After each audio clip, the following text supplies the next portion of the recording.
And the first thing I want to start with is reviewing the assignments that are coming up, give you an outlook for how to approach those.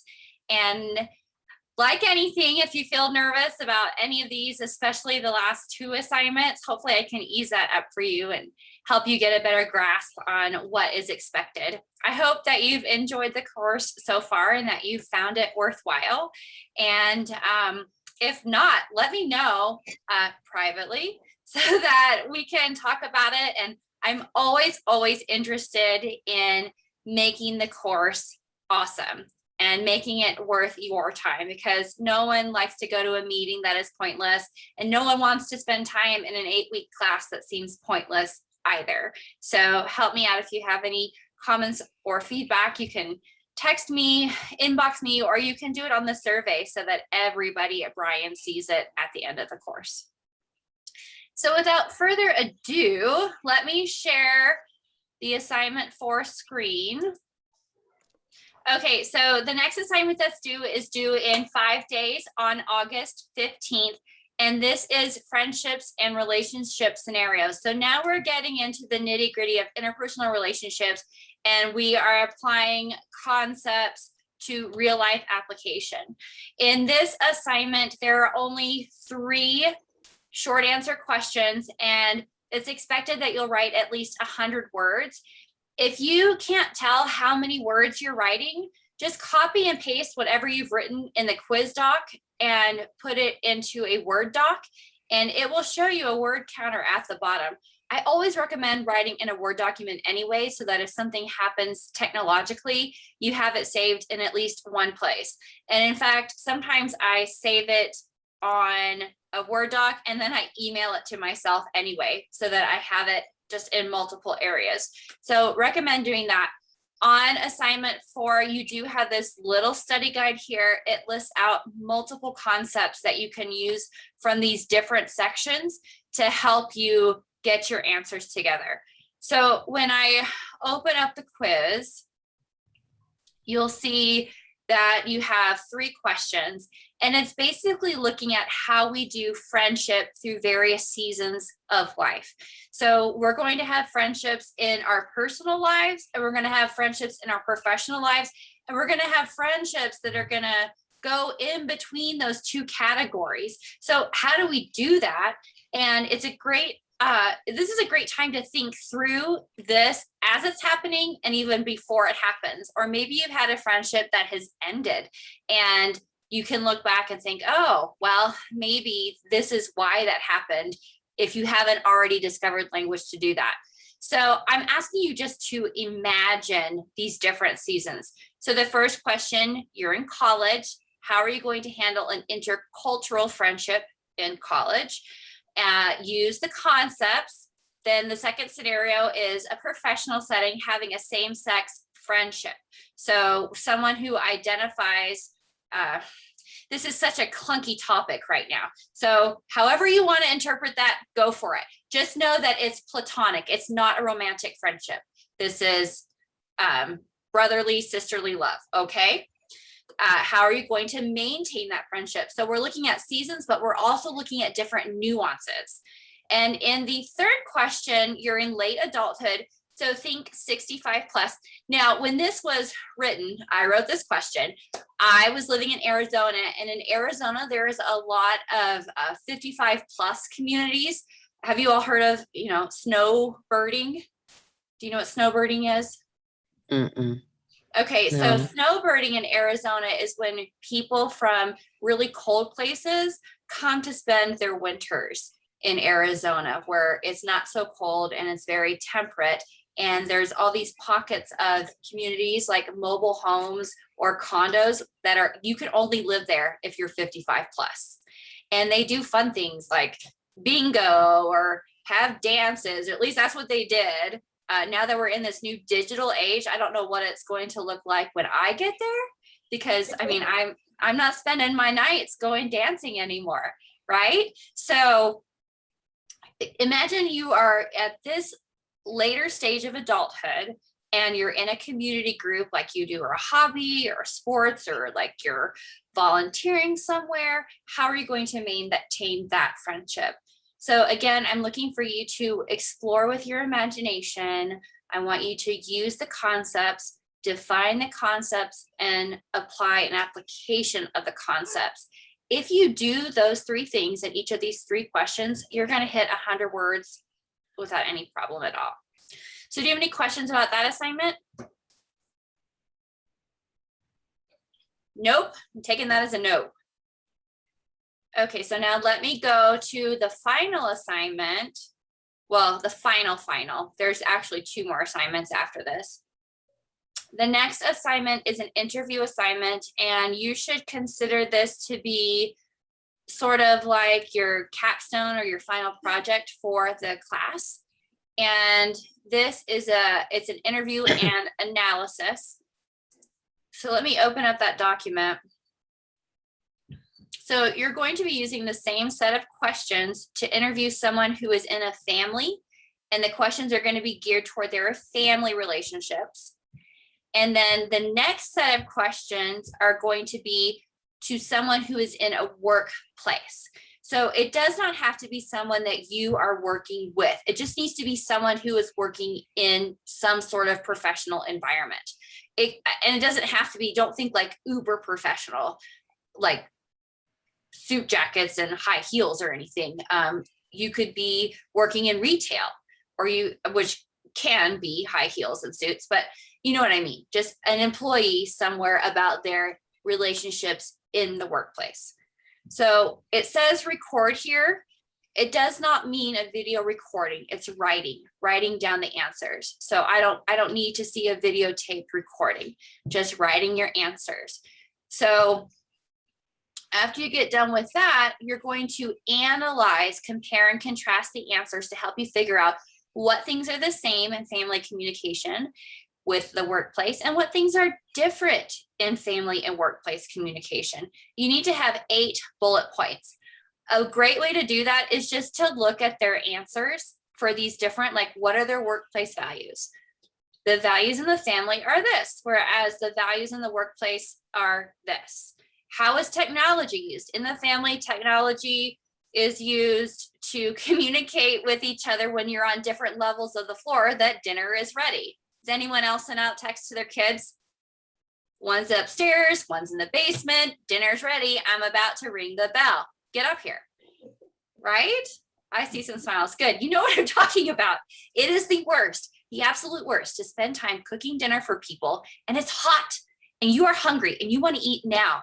And they're doing nothing. They're not coming. Fine, I'm going to eat without you.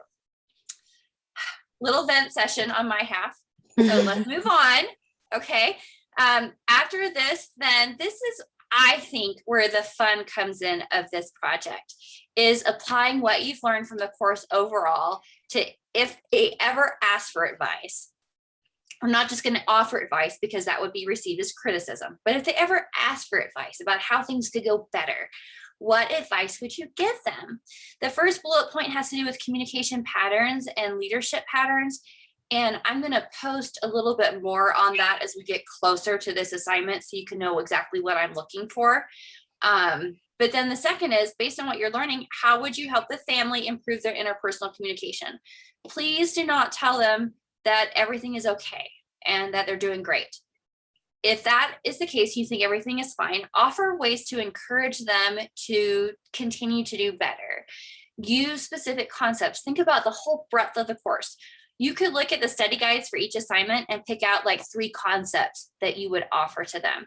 Really dig deep and show off what you've learned in this course. Okay? Got it. Okay, good. Okay, so then the final assignment coming around the bend, which will also make this live event useful, is this reflection assignment. So that is going to be due on the Tuesday before class ends. And it's just a little video diary talking to yourself 10 years from now. And it's for you, and I'm your only audience. So I'd like for you to just talk about, what do you hope to have accomplished 10 years from now? What skills could you or have you used from this course in your personal life and your career? And if you could give yourself 3 pieces of advice, what would that be?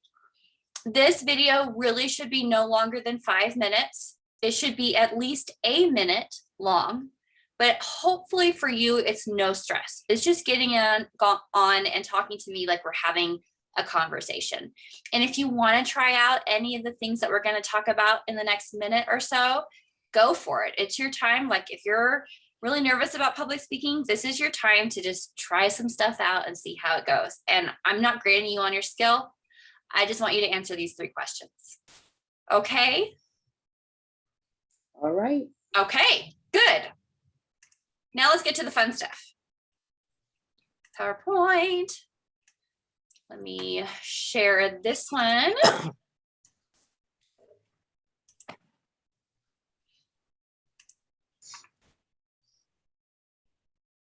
Okay, slideshow.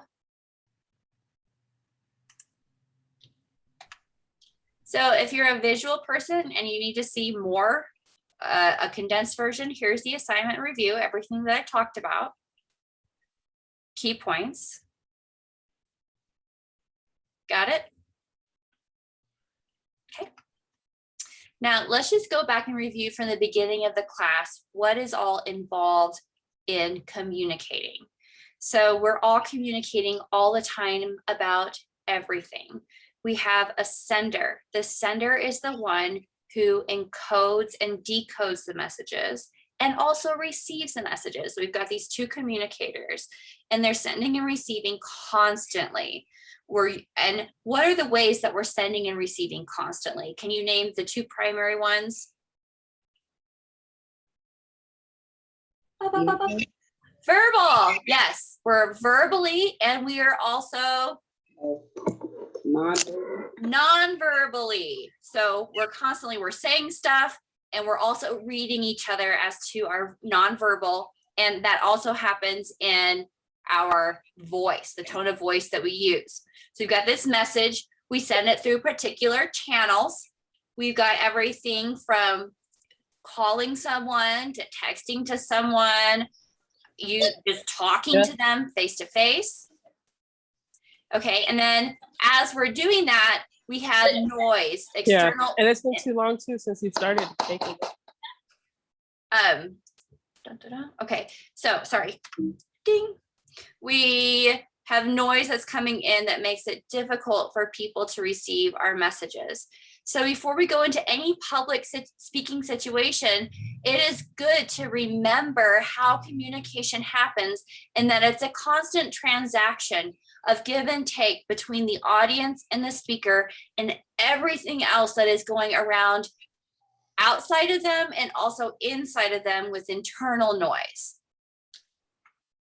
So if you want to, in the chat feature, you could say, what is your biggest fear with public speaking? Or you could just tell me, like, what scares you the most when it comes to speaking in front of people? I get tongue-tied in front of too many people. Tongue-tied in front of too many people. Mhm. Okay. Blank. Going blank. Yes.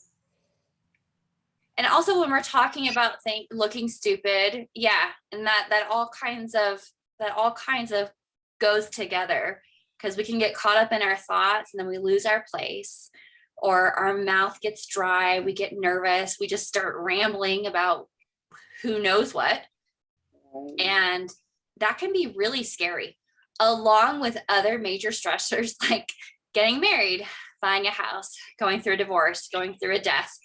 Public speaking is one of the highest ranked stressful situations for the majority of people.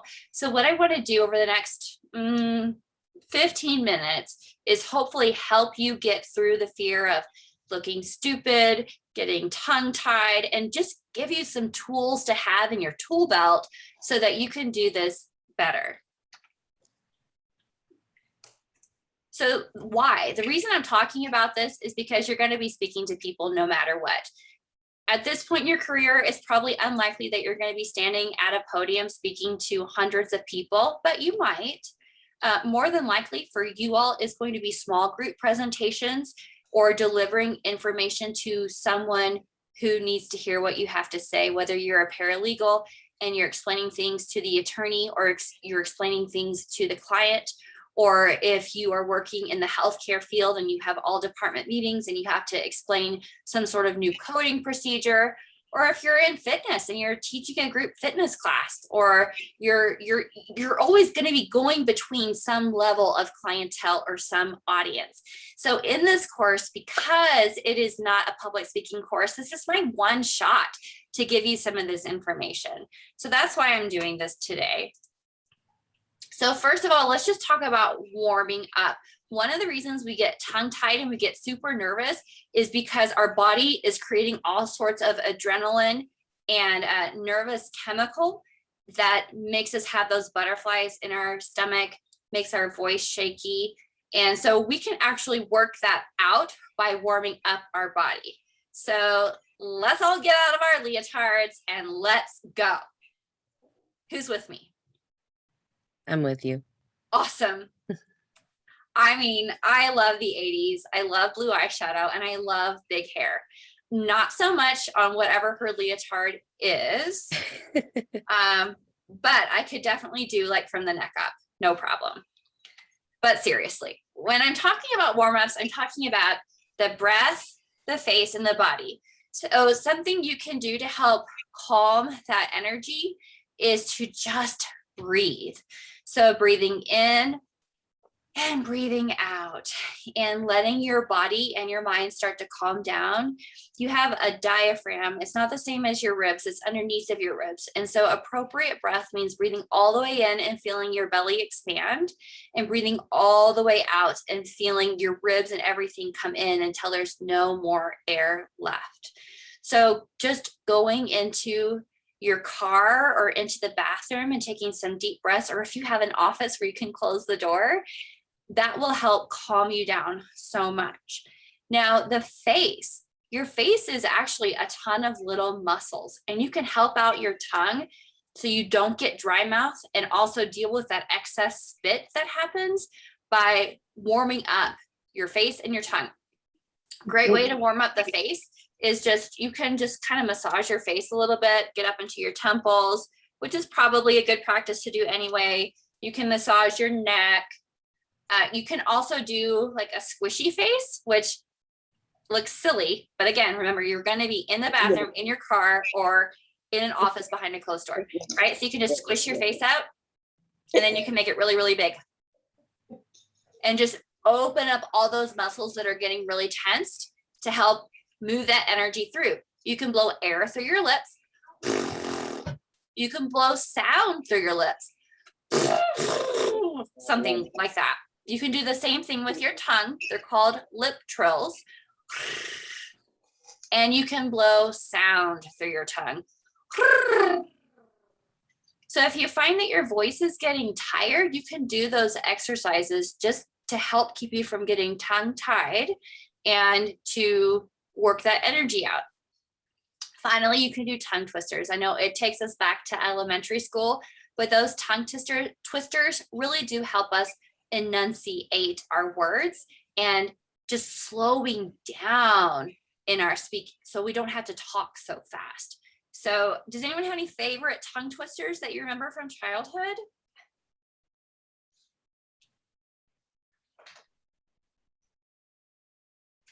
How about Peter Peck? Peter Piper picked a pepper. Yeah, that's a good one. I love that one. Or Sally sold seashells by the seashore. Who did that one? Yeah. Okay, here's a really simple one. It's red leather, yellow leather. So you can mute yourself, just try it. Red leather, yellow leather. Red leather, yellow leather. Red leather, yellow leather. Yeah. Okay. So yeah, don't be afraid to give yourself some tongue twisters. It will make your brain work, and it will help your tongue as a muscle develop in your ability to articulate and enunciate. Oh, wow. So we've talked about the breath and the face, but your body, what do we do with those butterflies? What do we do with those shaky legs that feel like they're going to just break underneath of us? Yeah. Well, the answer is you have to move them. You have to move your body to tell it's okay, to tell it that it's okay, and to release energy. Remember, it's all energy that is building up, and we have to release it. So if you can't stand up, you can just kind of nonchalantly at your desk roll your shoulders, lift them up to your ears, drop them up to your ears, drop them. You could kind of look over, hey, say hi to your next office mate. Look over here, move your torso just a little bit. If you are able to stand up, I think it is so great to just like, you could just do a couple of jumping jacks. You can jump up and down. You can roll down to the floor, just one vertebrae up at a time. All my fitness people are saying, yes, I know how to do that. And so can everybody else too. But again, it's just the expansion of energy, warming up your body like you would for anything else to get ready to do something. So now let's go talk about how to organize your thoughts. This is a great tool when you have to speak and you have time to prepare and when you don't have time to prepare. So this is called the tell them adage. So this means you tell them what you're going to tell them. So it's your preview. Then you tell them, that's the body of your message. And then you tell them what you told them. That's your summary. So you tell them what you're going to tell them. You tell them, and then you tell them what you told them to remind them. In general, people have about an 18-minute window where they zone out. Have you ever been sitting and listening to someone talk? And you're like, oh man, wait, what'd they say? I bet that just happened to you. So come back to me, come back. I've been talking for a little while. People have an 18-minute window. So by using this formula, you help them track with you. It's called signposting, or you can say first, second, third. The repetition of words helps them follow what you're saying. It also helps you remember where you are in what you're saying, because you're reminding them and you're reminding yourself. So I'm looking around at my desk trying to find something that I could tell you about. We'll do a book. Is anyone familiar with the Magic Treehouse series? Yes. I hear a yes. Yeah, my daughter read it. Oh, good. So we are just diving into the Magic Treehouse series. And today I'm going to tell you how I found the Magic Treehouse series and why I think it's great so far. So let me just start by saying I found the Magic Treehouse series because I was looking at a list of what we're going to be doing for history this year. And I wanted something fun to go along with it that they would still be remembering. So Magic Treehouse just kept popping up and I thought, why not? Let's go for it. And so far, I really love it because we're only 2 chapters in and we have learned 2 key words. One is what the Egyptians called their coffins. And the second one is a mirage. We learned how to define a mirage. So in just like a few seconds, I hope that if you're interested in the Magic Treehouse series, if you see it popping up like I did when I was looking at history stuff, that you'll go check it out because you're going to learn all kinds of stuff and your kids are going to have a story to read at the same time. What do you think of that? Awesome. Thank you. Mhm. I've had a lot of practice with this. So it may not go as smoothly for you at first, but you can see how the tracking device works. So if you get the chance to prepare, even if it's like 5 minutes, you can get, just a little piece of note paper and you can be like, okay, I want to tell them about this and this. Okay, I'm going to tell them that. And then I'm going to remind them what I told them with this call to action or telling them how to apply it. So the tell them adage is a great way to help you organize your thoughts in a short amount of time and helps your audience track with them.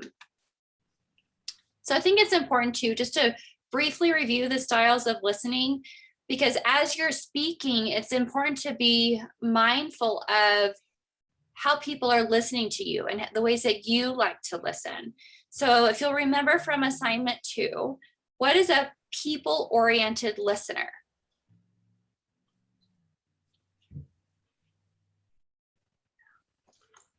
There's a clue in the title.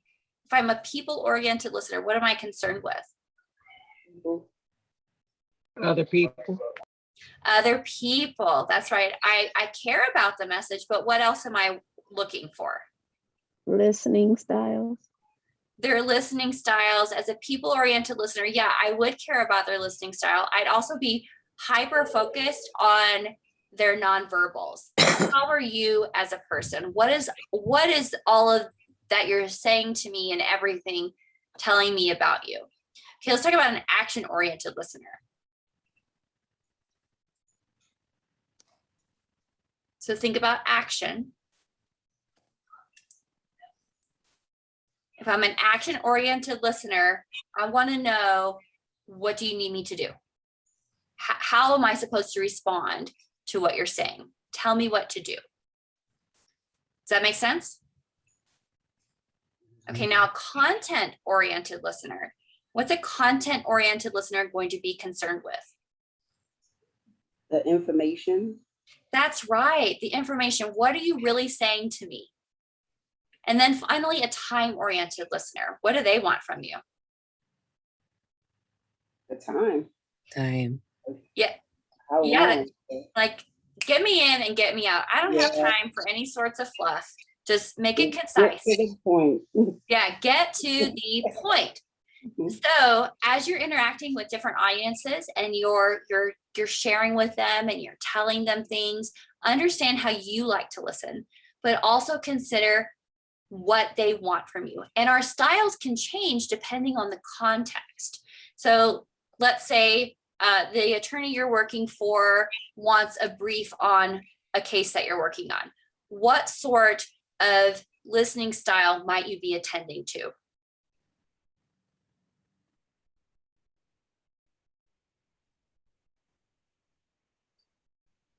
Active. Yeah, action. That could definitely work because the attorney needs to know, what do I need to do next? Right? I mean, I'm not well versed in paralegal stuff. So if I'm way off, you tell me. Content probably would be because you're listening for information Okay, for the briefing. awesome. Good job. Thanks. Thank you. Now, what sort of listening style do you think, if you are in health information systems? Okay, I'm pulling this out of my head. And a patient's getting ready to go into surgery, but you don't have insurance clearance yet. What sort of listening style might be employed? I would say action probably. Yeah, what do you need me to do? Yeah. But the patient's on the table and we're getting ready to do surgery. So what else? Time. Time. Hurry up and give me that code so I can get this pushed through. Good job. Really good job. Okay, now finally, let's say you are teaching a group fitness class and everyone's coming in for a HIIT class. What sort of listening style do you think you would be giving them? Or they would want from you? This is tricky.